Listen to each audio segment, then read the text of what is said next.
భద్రాద్రి కొత్తగూడెం జిల్లా భద్రాచలం వద్ద RTO checkpost వద్ద ఎక్సైజ్ అధికారుల తనిఖీల్లో సుమారుగా 2 క్వింటాల గంజాయి పట్టుబడింది.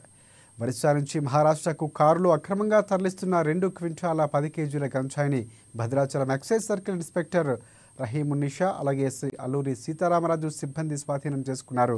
మహారాష్ట్రకు చెందిన ఇద్దరు వ్యక్తులు కారుని అదుపులోకి తీసుకుని ఎక్సైజ్ పోలీసులు కేసు నమోదు చేశారు. గంజాయి విలువ సుమారుగా 56 లక్షల రూపాయలు ఉంటుందని అధికారులు తెలిపారు.